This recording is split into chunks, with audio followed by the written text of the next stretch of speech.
एक ऐसा खुलासा जिसने पूरे सिस्टम को कटघरे में खड़ा कर दिया। मालेगांव ब्लास्ट केस में स्पेशल एएनआई कोर्ट के ऑर्डर के पेज नंबर 1019 पर दर्ज है एक चौंकाने वाली गवाही। पूर्व एटीएस अफसर महबूब मजावर ने दावा किया है कि मुझ पर दबाव बनाया गया था।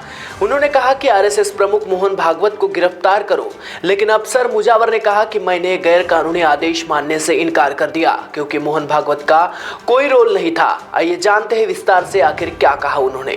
मेरे जो इंचार्ज थे मोहन भागवत के बारे में या मेरे तपास के बारे में, वो परमवीर सिंह और उससे भी हायर अथॉरिटी जो थे उनका आदेश था और उनके आदेश के मुताबिक मेरे को महाराष्ट्र में से 10 कर्मचारी मेरे मदद के लिए दिए गए थे।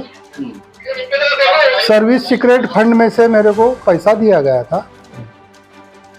एटीएस की तरफ से ऑफिशियल मेरे को रिवॉल्वर दिया गया था और जो भी जाने आने के लिए वारंट जो रहते वो भी दिया गया था। इस तपास के अंदर मैं इंदौर, अजमेर, नागपुर, बेलगांव, गोकाक वगैरह ठिकान जाके मैंने तपास किया। ये तपास करते वक्त उन्होंने जो आदेश दिया था मोहन भागवत जी के बारे में, वरिष्ठ अधिकारी थे वो मोहन, तुम्हारे परमवीर सिंह के अलावा और वरिष्ठ अधिकारी थे। उनका कहना ऐसा था कि पहले जाके मोहन भागवत को मिलके क्या तो उनका डिस्कशन हुआ है, अब तुम जाके उनको उठा के लाओ, ऐसा आदेश था। वो भयानक झूठे जो तब उस एक कंसेप्ट निकल के आया था तब, भगवा आतंकवाद के नाम पे ये तपास चल रहा था। तपास जो करना चाहिए वो नहीं हुआ। भगवा आतंकवाद, हिरवा आतंकवाद, ये था, ये गलत था, झूठ था।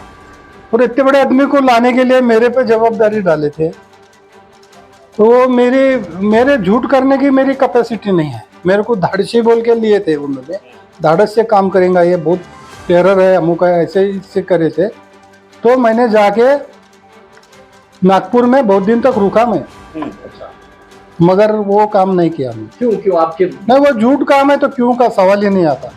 झूठा काम है और ये कहीं तो भी अगर मैं लाता तो आज मेरी हालत क्या होती।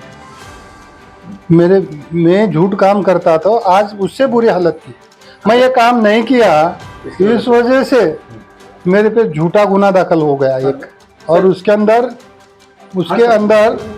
मेरे को अरेस्ट किया गया। अरेस्ट करके जेल में डाला गया। फिर मेरे पे चार्जशीट दाखिल हो गया। फिर मैं जितने मेरे पास एविडेंस थे और मेरा जो कहना है, मेरा एफिडेविट है, वो मैंने यहाँ के कोर्ट में पेश किया। मैं निर्दोष छूटा उसमें से।